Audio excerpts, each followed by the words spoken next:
Nitrogen very firstly, ठीक है। चलो ये बताओ कि नाइट्रोजन जो होता है उसका रोल क्या होगा, मतलब कहाँ पे विद इन प्लांट्स या within the cells, where do we find nitrogen to be playing an important role? जोर से बोलो। During exercise, dividing cells, how? वो मैंने नहीं पता। अमीनो एसिड्स बनाने में हेल्प करेगा, which will eventually help in formation of proteins. What else?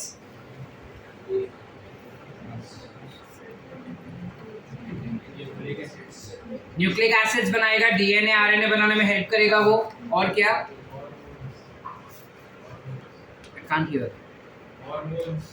Hormones बनाने में हेल्प करेगा, प्लांट हार्मोन्स बनाने में हेल्प करेगा। What else? Can we think of anything more? Enzymes बनाएगा वो, अलग अलग प्रोसेसेस का, विच इज रेस्पिरेशन, फोटोसिंथेसिस के। What else? Because enzymes are proteins, by default they will be involved. Then very important, इसके बगैर ना कोई प्रोसेस ही नहीं होगा।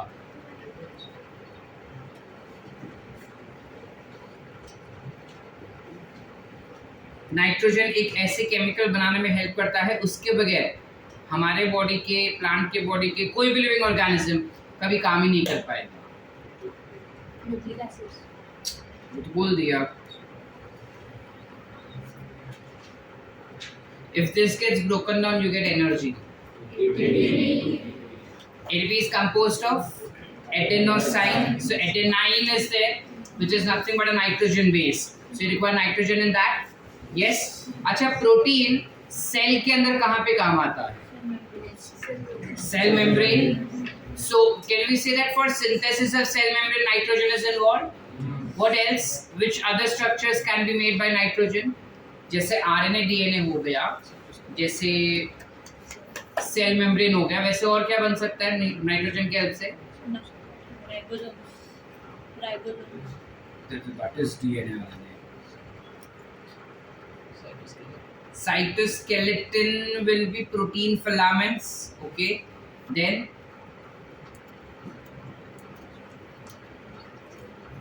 very important, plants के अंदर ही होता है सिर्फ, हमारे बॉडी में नहीं होता। Is composed of calcium pectate ना, सेल वॉल, सेल्यूलोज से कैल्शियम पेक्टेट बोल रहा हूँ मैं। कैल्शियम पेक्टेट सेल्यूलोज उससे बनेगा ना, नाइट्रोजन नहीं होता उसमें। प्लांट्स के पास होता है, हमारे पास नहीं होता। और क्या चीज है ऐसी? Plastids, right? So chloroplasts and chlorophylls. Yes और नो? ये सब हमें पता था या तुमको रटना पड़ा? पता था या रटना पड़ा? पता था ना। बस यही सब चीज इसमें भी लिखा है। इसके अलावा हमको ये बता रहा है कि क्योंकि नाइट्रोजन इन सब चीजों में हेल्प कर रहा है। देखो क्या क्या बताया हमने, सेल मेम्ब्रेन बना रहा है, क्लोरोफिल बना रहा है, hormones, proteins,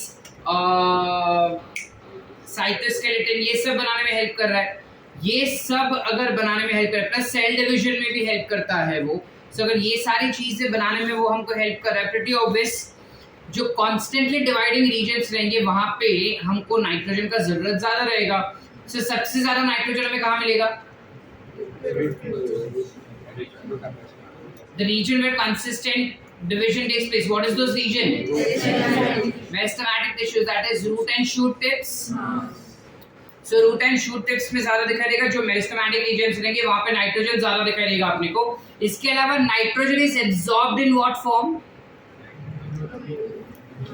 NO3 form. Remember last lecture हम वो जब पूरा नाइट्रोजन साइकिल किए थे तब उसमें हमने पढ़ा था कि नाइट्रोजन जो होते हैं वो तीन फॉर्म में, ऑर्गेनिक फॉर्म, उसका तीन अलग अलग ऑर्गेनिक फॉर्म दिखता है, which is what? NO3, NO2 and NH3। Correct. Out of which NH3 और NO2 कम इस्तेमाल किया जाता है, बट सबसे रेडिली वो क्या एब्सॉर्ब करेगा?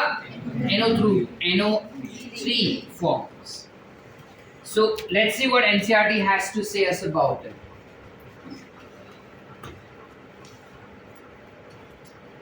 Is it visible? दिसता आहे का? What is it saying? That nitrogen is an essential element required by plants in greatest amount. It is absorbed in the form of NO3 minus. Some are also taken up in the form of NO2 या फिर NH4. Ammonium ions के form में लिया जाएगा, याद रखना.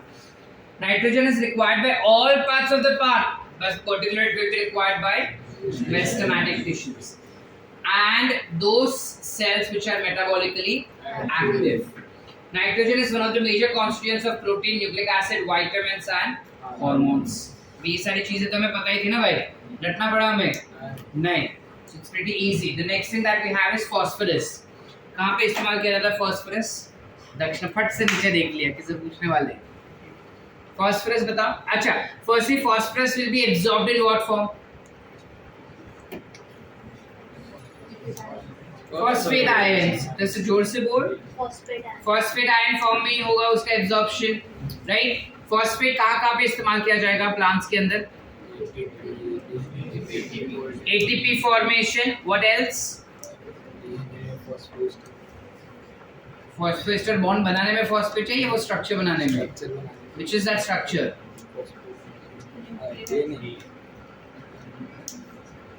Which structure बताओ? Nucleic acids बनाने में help करेगा, which is DNA and RNA, because that's where your phosphate is required. What else? Cell membrane में बनाया जाएगा because you require phospholipids, है ना? इसलिए cell membrane बनाने में काम आया. अब अगर cell membrane बनाने में काम आ रहा है तो cell membrane कौन बनाता है? वो cell जो consistently divide हो रहा है. So it will be required where? Meristematic region again. ठीक है. अच्छा, इसके अलावा phosphate का और कोई functional role? एक्टिव ट्रांसपोर्ट के लिए फ्लिप फ्लॉप में यूज होता है.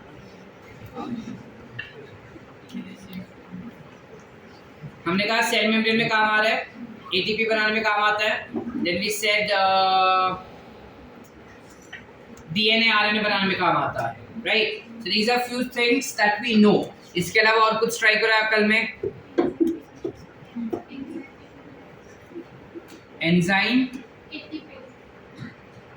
ATP is enzyme. Not really. नहीं. So that's what, when you are phosphorylating means you are ATP synthesizing or breaking down. So ATP formation. कुछ माइक्रोब्स कंटेन करते हैं ना फॉस्फोरस. कहाँ पे? क्यों? Human welfare. Human welfare. Microbes क्यों देखेंगे ह्यूमन वेलफेयर? हम देखेंगे human welfare. So these are basic things जो हमको पता है भाई.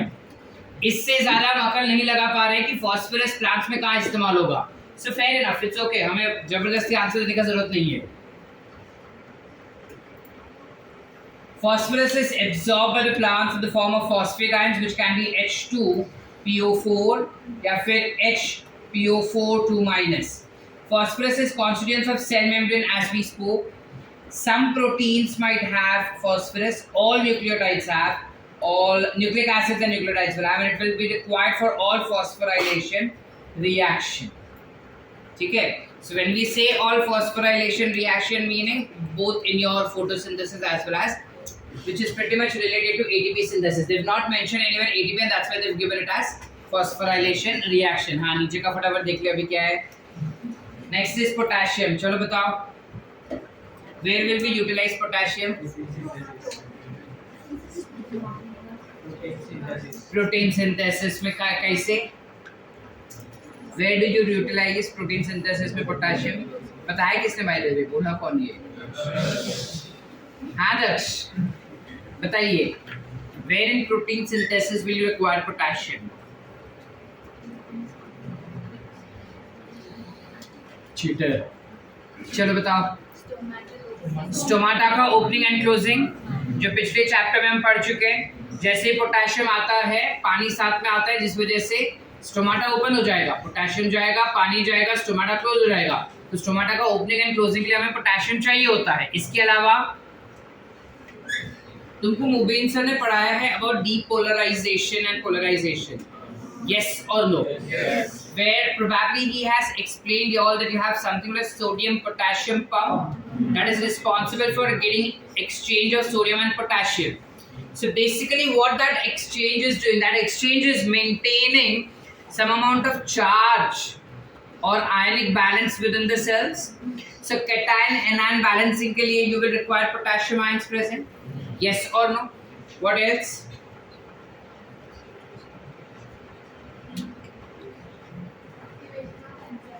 हाँ, activation of enzyme, enzyme activator की तरह काम कर सकता है, meaning it can act as cofactor.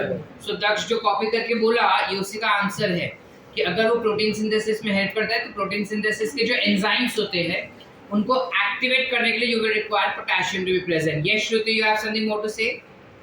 एक और बार बात करते हुए दिखी ना क्लास के बीच में, तो क्लास के बाहर रहेगी। Are we clear? चले आगे बेटा। So let's try to find out क्या है, क्या क्या बोले हम पोटेशियम के लिए, रिवाइज करो बराबर। स्टोमाटा का ओपनिंग एंड क्लोजिंग, फिर सोडियम पोटेशियम पंप में, तो basically sodium potassium pump example दिया, काम क्या था उसका? Cation anion balance. क्या है? Cation anion balance. और क्या था? वो फैक्टर की तरह एक्ट करेगा। इसके अलावा अगर और कोई है तो मुझे पता नहीं, राइट? हम इससे ज्यादा नहीं सोच पा रहे, ये चीजें ऐसी जो हमको पता थी, सो इसने हमें रटा नहीं, हमने समझ लिया कि हाँ ये इधर का काम होता है, हमको पता है। Potassium will be absorbed in what form? K+ ion form में एब्सॉर्ब हो जाएगा ना भाई, ठीक है। और K+ आयंस कहाँ पे चाहिए अपने को? अगेन मेरिस्टेमेटिक सेल्स, जहाँ पे सेल्स कंटिन्यूअसली डिवाइड करें। क्यों sir? Because cation anion balance तो हर जगह पे चाहिए होगा ना अपने को भाई, यस और नो? इसके अलावा अगर चाहिए तो हम एक और चीज डाल सकते हैं कि हमें पता है कि स्टोमाटा का ओपनिंग एंड क्लोजिंग करवाता है, तो ओपनिंग तब होगा जब सेल टर्जिड होगा ना, तो कोई भी सेल्स के अंदर अगर पोटेशियम आयन बढ़ रहा है पानी अंदर जाएगा ही, तो कोई भी सेल को टर्जिड कर सकता है ना, जिसमें one of the application is stomata. Do we understand? Let's try to find out. Potassium क्या बोलते हैं? Absorbed in potassium ion form only. It is required in abundance in meristematic tissues, buds, leaves and root tips. Potassium helps to maintain anion-cation balance in the cell and is involved in protein synthesis, opening and closing of stomata, activation of enzyme and maintenance of cell turgidity. यानी कि ऐसा कोई चीज़ नहीं है जो हमने skip किया, सारी चीज़ें हमको पता थी already. Next we come for understanding about calcium. चलो बताओ calcium किधर काम आएगा?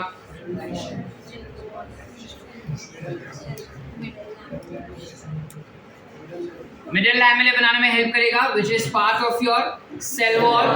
सो सेल वॉल सिंथेसिस में हेल्प करेगा। अगर सेल वॉल बना रहा है मतलब वो कौन से टाइप के सेल्स में सबसे ज्यादा दिखाई देगा अपने को?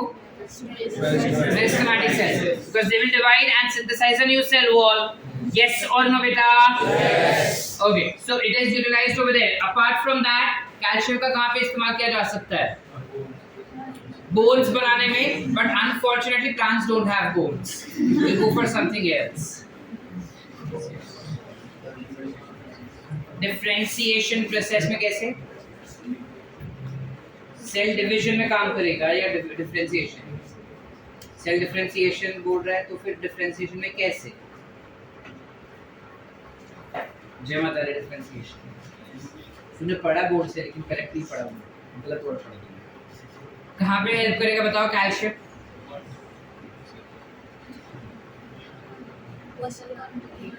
मसल फॉर्मेशन ना। प्लांट्स डू लोकोमोटेट देयर लीव्स, और अगर कोई उसका फल तोड़ने आता है तो चमाड़ भी मारता है with the help of muscles. सारे प्लांट्स नहीं करते, स्पेसिफिक प्लांट्स करते हैं। पता है कौन सा? इस प्लांट का नाम है Anushka. Anushka plant does that. हाँ, डाला है।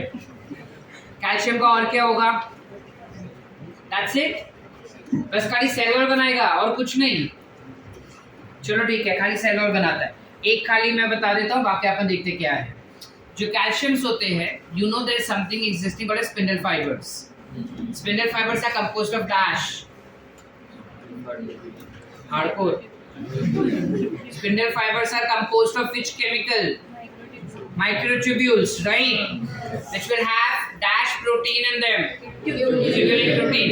Attach होता है ना एक दूसरे से, तो जब वो अटैच होता है ना बेटा, तब कैल्शियम का जरूरत पड़ता है। बिना कैल्शियम के वो अटैच नहीं हो पाता। So by default spindle fibre बनाने में हेल्प करेगा, मतलब किस में हेल्प करेगा? अगर स्पिंडल फाइबर बनाने में हेल्प कर रहा है तो कैल्शियम कौन से प्रोसेस में हेल्प करेगा बेटा? ठीक है, तो दो ही हमको याद है भाई, एक तो सेल वॉल बना रहा है, एक सेल डिवीजन। बाकी अगर कुछ होगा तो हम देख लेते क्या है।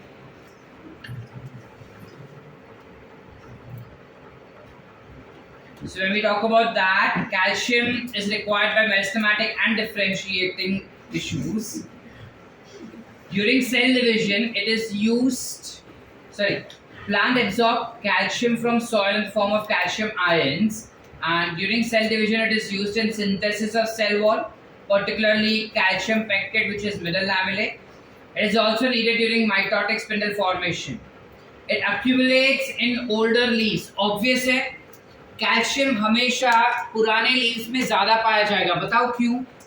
पिछले लेक्चर में पढ़ चुके हैं ये चीज हम। They are immobile in nature. Remember, we said calcium and sulfur are immobile elements which do not locomote. Yes or no, बेटा? Yes. तो इस वजह से वो पुराने लीव्स में ज्यादातर पाया जाएगा। इसके अलावा it will also be involved in formation of cell membrane. How come, sir? You have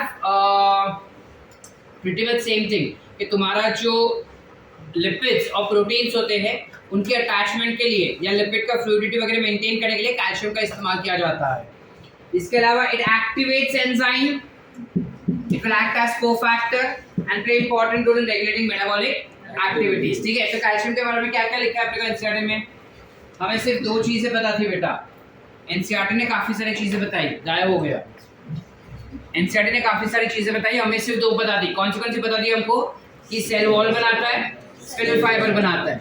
इसके अलावा हमने क्या देखा कि सेल मेम्ब्रेन में भी काम आता है एंड कोफैक्टर की तरह काम करेगा, प्लस मेटाबॉलिक एक्टिविटीज को रेगुलेट करेगा। फिर से सेल डिवीजन में हेल्प कर रहा है, सेल वॉल बनाने में हेल्प कर रहा है, सेल मेम्ब्रेन बनाने में हेल्प कर रहा है, कोफैक्टर की तरह एक्ट करेगा एंड रेगुलेट मेटाबॉलिक एक्टिविटीज। कौन है ये? कौन है ये? कैल्शियम। अपने को आ सकता है नीट एग्जाम में जहाँ पे बोलेंगे कौन से प्रॉपर्टीज कैल्शियम से बिलोंग नहीं करते, या फिर बोलेंगे calcium helps in pollen germination, तुम बोलोगे फॉल्स, हमने पढ़ा ही नहीं, एनसीईआरटी में दिया ही नहीं, ऐसा दिया है कहीं पे? False. So you should know what it is.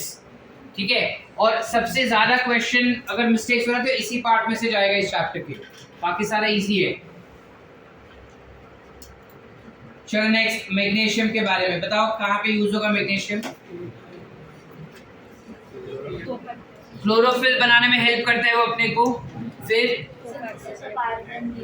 Synthesis of RNA and DNA. I would rather say that enzyme activator की तरह एक्ट करेगा वो, right, which will ultimately help in synthesis of DNA and RNA. What else magnesium is utilised for?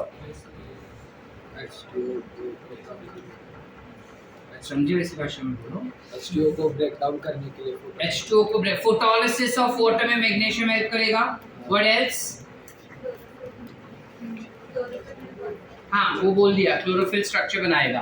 Chlorophyll structure बना रहा है, cofactor की तरह act कर रहा है, फोटोलिसिस ऑफ वाटर कर रहा है। और कुछ हम सोच पा रहे हैं? क्या क्या बोले? तीन चीज फटाफट रिपीट करो वापस। कोफैक्टर की तरह एक्ट किया मैग्नीशियम ने, फिर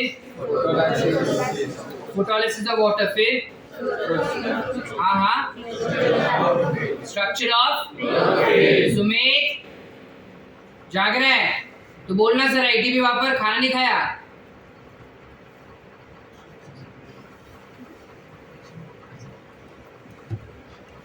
चलो let's try and find out. So magnesium is absorbed by plants and of course Mg2+ ion. It acts as enzyme activator for respiration, photosynthesis as well as DNA RNA बनाने वाले enzymes को activate करेगा। Magnesium is the constituent for ring of the chlorophyll and helps in maintain the ribosome structure. This was something that we did not knew, right? हमें ये नहीं पता था। जब प्रोटीन सिंथेसिस होता है तब राइबोसोम के दो सब यूनिट होते हैं, कौन से बताओ? 70S and 80S are two subunits. तुम्हारे बॉडी में दोनों सब यूनिट्स होंगे ना, मतलब there are two types of ribosomes which are 80S and 70S. 70S ribosome will have two subunits which are and 80S will have ये 60 and 40S जो रहेगा या 50 एंड 30S जो रहेगा, जब वो प्रोटीन सिंथेसिस करता है ना बेटा, तो दोनों लार्ज और स्मॉल सबनेट इकट्ठा आ जाते हैं और ज्वाइन हो जाते हैं एक दूसरे को। जब वो ज्वाइन होते हैं तब उस ज्वाइनिंग के लिए जो रिक्वायर मैग्नीशियम, तो सारे मैग्नीशियम का प्रॉपर्टी पढ़ लेते हैं ये एक छोड़ के। कौन से देखे मैग्नीशियम के लिए हमने? कोफैक्टर, फोटोलिसिस ऑफ वाटर, हाँ, फिर क्या लास्ट वाला क्या बोले?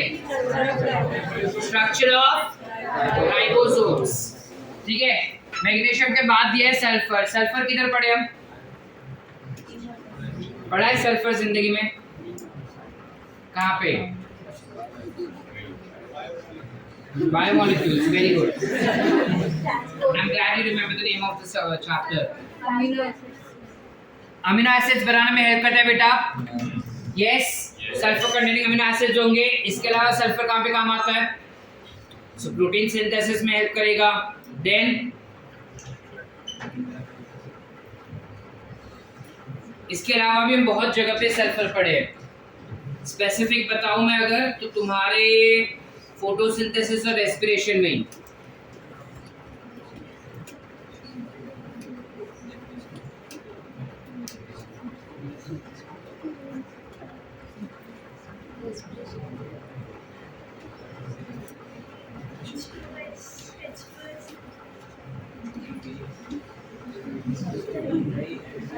उसने एक्सप्रेस रिलीज किया था, एब्जॉर्ब नहीं कभी। Within your cytochromes, if you remember, you had FES complex. याद आ रहा है? So it helps in that. ठीक है, फेराडॉक्सिन वगैरह बनाना रहेगा, तो not फेराडॉक्सिन exactly, but yeah, उसमें FES complex बनता है, iron sulfur complex. So that's where we utilize them. इसके अलावा I don't think so तुम अक्ल लगा सकते कि सल्फर कहाँ पे इस्तेमाल होता है। तो हम यहीं पे सेटल करेंगे। कौन से दो चीज बोले हम? अमीनो एसिड्स बनाना मतलब प्रोटीन बनाएगा, और दूसरा FES कॉम्प्लेक्स में हेल्प करेगा साइटोक्रोम्स वगैरह बनाने में। ठीक है, चलो हमारा एनसीईआरटी क्या बोलता है? सल्फर जो होता है उसे सल्फेट आयन फॉर्म में एब्जॉर्ब किया जाएगा, दैट इज SO4 2-, और सल्फर दो अमीनो एसिड्स में दिखाई देगा, which is cysteine and methionine, that is sulphur containing amino acid. इसके अलावा काफी सारे कोएंजाइम्स और विटामिन्स में उसका इस्तेमाल किया जाता है, like you have thiamine and biotin, which are two types of vitamins, and coenzyme A which is coenzyme. इसके अलावा फेराडॉक्सिन में भी उसका इस्तेमाल किया जाए। Are we clear up till here बेटा? Everyone, any doubts? नक्की। चलो नेक्स्ट अपने को दिया आयन के बारे में, IRON वाला आयन। बताओ, फेराडॉक्सिन में इस्तेमाल किया जाएगा, आयन सल्फर कॉम्प्लेक्स बन रहा है इसलिए। इसके अलावा वही साइटोक्रोम्स में इस्तेमाल किया जाएगा। फिर it will act as cofactor for enzyme activation. Then how? These are classified as redox molecule. Why do we redox ion? Why do we classify? मैं बात कर लूँ, फिर तू उसको समझा देना। ठीक है, पहले तू समझ ले। रेडॉक्स मॉलिक्यूल, रेडॉक्स एलिमेंट कहते हैं इसको हम। क्यों हम इसे रेडॉक्स एलिमेंट कहते हैं? बिकॉज ये एक ऐसा एलिमेंट है जो दोनों फॉर्म्स में दिखाई देता है, रिड्यूस्ड फॉर्म में as well as oxidised, which is Fe2+ and Fe3+। Ferric and ferrous दोनों फॉर्म में दिखाई देगा ना बेटा। इस वजह से इस टाइप के एलिमेंट को हम कहेंगे रेडॉक्स एलिमेंट। वहीं खड़ी है, बैठी है, क्यों खड़ी है? दिख नहीं रहा था, इधर आ जा। नहीं, क्यों? श्रावणी काटती है तो क्या है श्रावणी? इसलिए से अलग से दांत निकाले, कोई आए तो आज। चलो शॉर्ट। इसके अलावा आयन के बारे में कुछ सोच पा रहे हैं? क्या क्या बोले हम? आयन सल्फर कॉम्प्लेक्स बन रहा है। फिर हम क्या बोले? कोफैक्टर की तरह बनता है और रेडॉक्स एलिमेंट है। ठीक है, very important.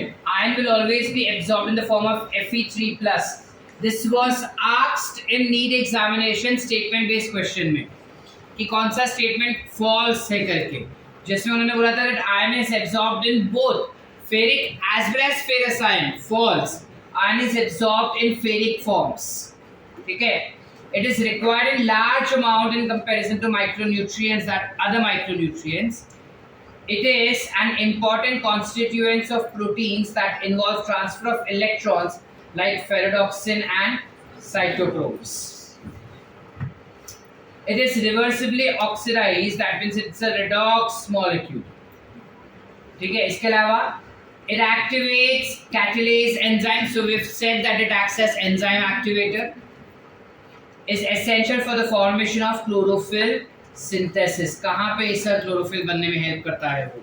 क्लोरोफिल का जो फाइटोल टेल या इवन पोरफायरिन रिंग्स होते हैं, उनको बनने के लिए जो एलिमेंट्स चाहिए, उन एलिमेंट्स को एब्जॉर्ब करवाने का काम आयरन करता है. Plus iron helps in maintaining the structure as well.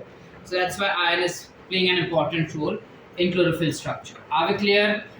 Yes और no? Yes. Next that we have is manganese. Mn. बताओ कहाँ पे इस्तेमाल किया जाता है मैंगनीज का? वेयर नीचे. Photolysis of water. फिर सब कुछ सेट नहीं. फोटोलिसिस ऑफ वाटर में मैंगनीज काम करेगा. और कहाँ पे मैंगनीज काम कर सकता है? Mn.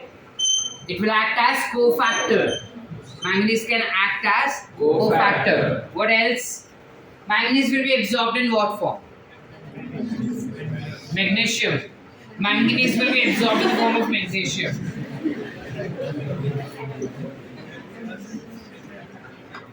कौन था ये? Manganese will be absorbed. नई प्राणी है.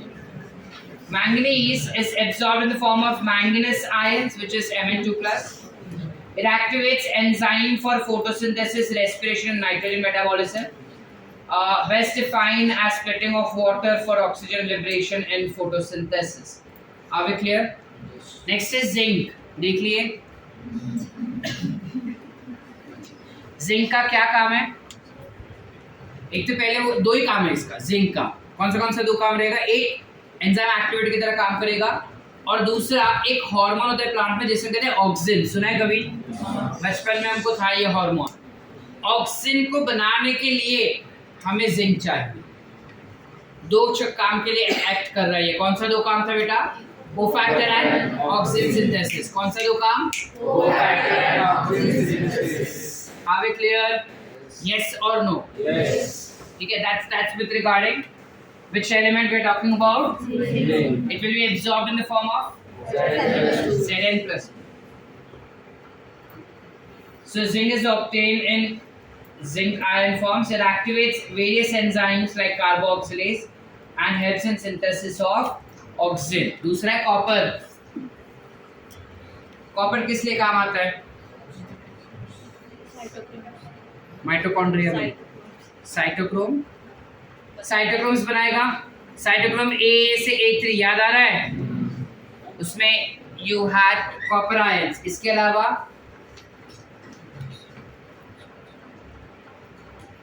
हर्ष,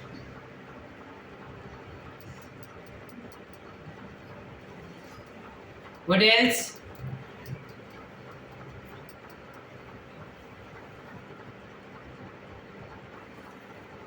जल्दी फटाफट भाग के आ जा.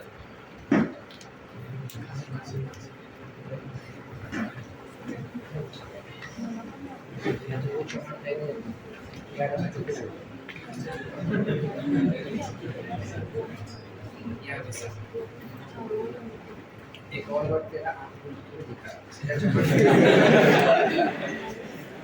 बताओ. हमें पता ही नहीं कॉपर किसके लिए काम आ रहा है एक्सेप्ट फॉर साइटोक्रोम्स. ये भी तो रेडॉक्स एलिमेंट होंगे ना. कॉपर से क्यूप्रिक, क्यूप्रिक से कॉपर. बेसिक केमिस्ट्री ना. बायो आ रहा है ना केमिस्ट्री में. फिजिक्स तो दूर का बात.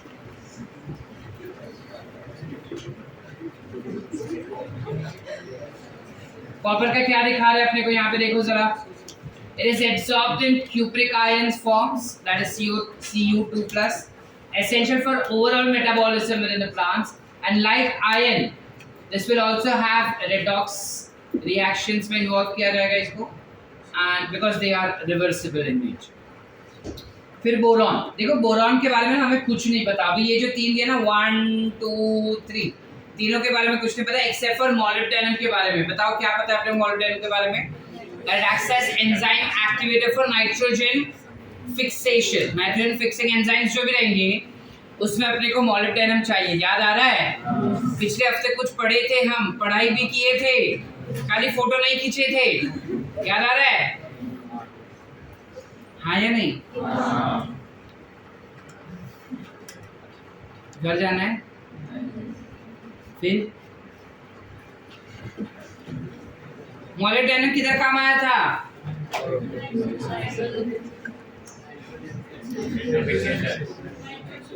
It helped acting as cofactor to activate enzymes, nitrogenous enzymes. इसके अलावा जब बोरॉन का बात करते हैं, बोरॉन जो है वो काफी सारा काम कर रहा है। देखो क्या क्या काम कर रहा है। पहले वो गया कैल्शियम के पास और कैल्शियम को बोला कि चल मेरे साथ। मेम्ब्रेन से घुसते हुए उसने पोलन ग्रेन को धक्का मारा, इससे पोलन जो है वो जर्मिनेट हो गया। पोलन जैसे ही जर्मिनेट हुआ तो ऑब्वियसली सेल जो है वो बड़ा हो जाएगा ना, जर्मिनेशन मतलब पोलन ट्यूब बनेगा ना, और वो पोलन ट्यूब बनने के बाद उसके अंदर कुछ नए सेल्स बनने लगे, that means they got differentiated and गिर गया एंड डिफरेंशिएट होके फाइनली वो बनाया फल। It got fused with zygote, इस वजह से फल बना ना। कौन सा फल? कोई भी फल, it will have carbohydrates in their. क्या बोले? बोरॉन के लिए काफी सारा काम करा। पहले कैल्शियम यूटिलाइजेशन, फिर कैल्शियम लेके किधर गया? वो मेम्ब्रेन से होते हुए गया पोलन ग्रेन के पास, और पोलन ग्रेन को एक वॉल्स को मारा धक्का, जिस वजह से पोलन जर्मिनेट हुआ तो सेल इलोंगेट हुआ, इलोंगेट होने के बाद वो डिफरेंशिएट हुआ और बन गया फ्रूट। फ्रूट माने क्या? कार्बोहाइड्रेट। ठीक है, कार्बोहाइड्रेट ट्रांसलोकेशन में हेल्प करेगा। आप clear up till here? Yes और नो? और लास्ट में बच गया क्लोरीन। क्लोरीन के बारे में क्या बता रहे हो बेटा? That chlorine helps along with sodium and potassium, it helps in determining the solute concentration, that is cation anion balance करने में हेल्प करेगा वो। इसके अलावा वाटर स्प्लिटिंग में हेल्प करेगा फोटोसिंथेसिस के दौरान। ठीक है, are we clear? So that's where we end with this particular topic completely. Let us quickly revise all elements once again, देखते हैं हमें कितना याद है। ठीक है, स्टार्टिंग विद नाइट्रोजन में क्या क्या बोले हम? सेल मेम्ब्रेन बनाने में हेल्प करेगा, एटीपी बनाएगा, अमीनो एसिड्स मतलब भी प्रोटीन बना रहा है, फिर न्यूक्लिक एसिड्स बनाना है, और क्या?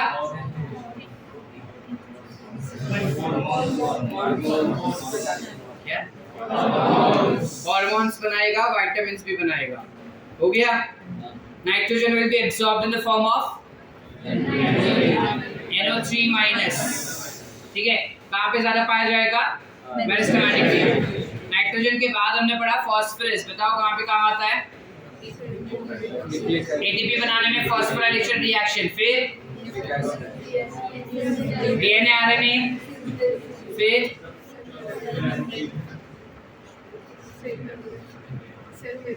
सेल मेम्ब्रेन में, फिर बस इतना ही था फास्फोरस के लिए। इसके अलावा हमने पढ़ा अबाउट कैल्शियम ऑल्सो, बताओ कैल्शियम का क्या आएगा? सेल वॉल मिडिल लैमेला बनाने में, फिर क्लोरोफिल बनाने में नहीं होता, cell membrane, cell division, spindle fibre formation, और कुछ मेटाबॉलिक एक्टिविटीज को रेगुलेट करेगा वो सारे। ठीक है, फिर हमने पढ़ा about potassium, cation anion balance करेगा,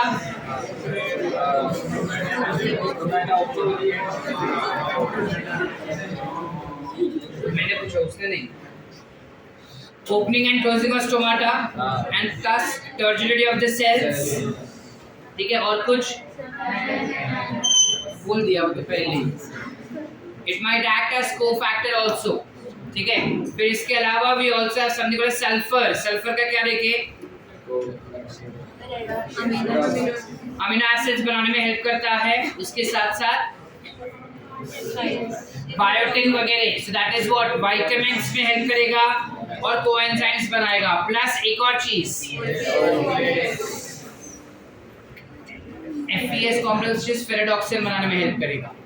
अच्छा, फिर हमने पढ़ा अबाउट मैग्नीशियम, Mg2+ किधर काम आएगा, क्लोरोफिल बनाने में, फिर राइबोसोम्स के अटैचमेंट में, फिर फोटोलिसिस। हाउएवर एनसीईआरटी फोटोलिसिस के बारे में नहीं बताता, बट चलो फोटोलिसिस, फिर cofactor, it will act as cofactor, very very very very important, hexokinase, भूल गए।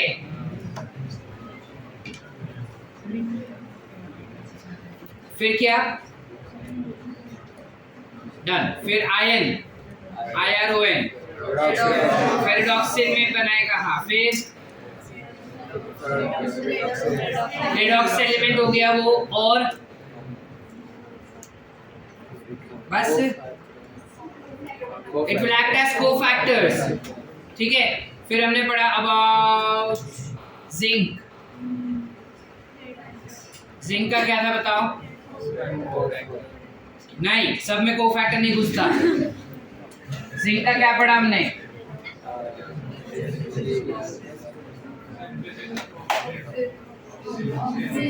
ऑक्सीजन सिंथेसिस में हेल्प करेगा, and zinc will help in acting as cofactors, ठीक है। फिर यू माइट हैव मैंगनीज का क्या, फोटोलिसिस, और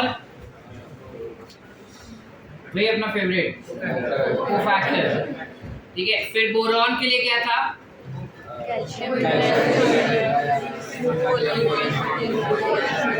कैल्शियम को लेना, यूटिलाइजेशन, सेल मेम्ब्रेन का मोबिलिटी, फिर जर्मिनेशन, फिर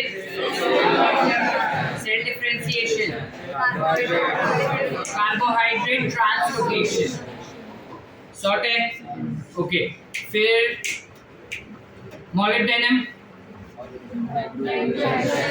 नाइट्रोजनस एंजाइम के लिए कोफैक्टर, और फिर बचा chloride, cation anion balance, and photolysis of water, done. Sort, सारे सब कुछ याद रह गए। इस चीज को जितना तुम रटोगे उतना डिफिकल्ट होगा। I am repeating back again, इस तरीके से समझ कर करोगे तो ज्यादा इजी हो जाएगा। And with that we end with this particular chapter complete. Sort,